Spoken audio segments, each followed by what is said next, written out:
Bilirsiniz, əslinə qalsa Amerika Birləşmiş Ştatlarının məsələ ilə bağlı yanaşması başa düşüləndir və əslində bu son açıqlamada da qeyd etdikləri kimi İranın nüvə bombasını əldə etməsini istəmirlər.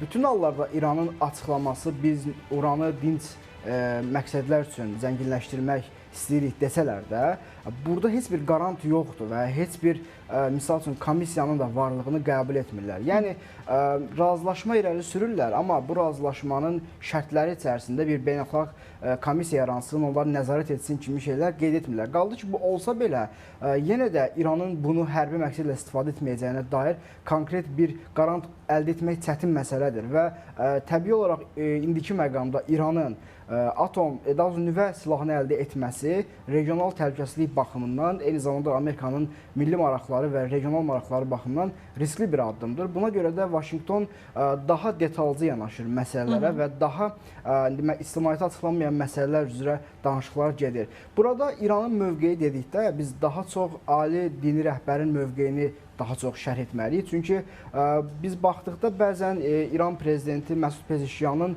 açıqlamalarında danışıqlarla bağlı daha pozitiv bir mesajların şahidi olsaq da, daha sonra dövrəyə buraxılan informasiyalarda biz görürük ki, əslində İran heç də bu cür düşünmürmüş. Bu da daha çox İranda Ali Rəhbər İnstitutunun verdiyi qərarlarla bağlıdır. Və görünən odur ki, İran bu məsələdə israrcı mövqeyində davam edəcəkdir.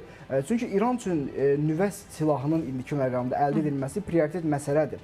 Və bu həm də İranın təhlükəsizliyi baxımından vacib sayılır.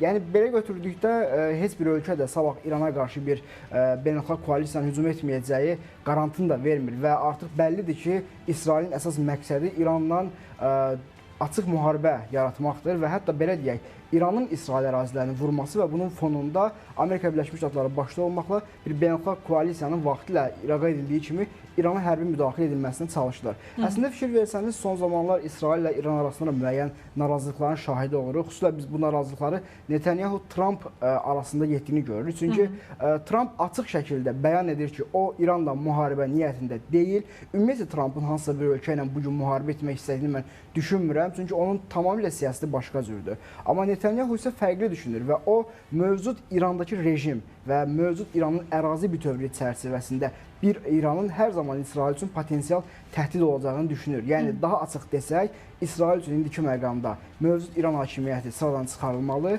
İran bir neçə hissəyə parçalanmalı, daha kiçik bir ölkə olaraq regionda fəaliyyətini davam etdirməlidir. Amma bu təbii olaraq asan bir proses deyil və İsrailin bu layihəsi daha çox Amerika və Qərb üzərindən icra edilməyə çalışır ki, bu da məntiq olaraq Amerikanın girişmək istəməyəcəyi bir macəradan başqa bir şey deyil. Hətta mən sizə deyim, belə bir ssenari gələcəkdə reallaşırsa, bu Amerikanın özü üçün də dağıdıcı bir fəlakətə gətirib çıxara bilər. Daha dəqiq desək, Əfqanistan ssenarisi eyni qaydada Amerika üçün İranda yaşana bilər.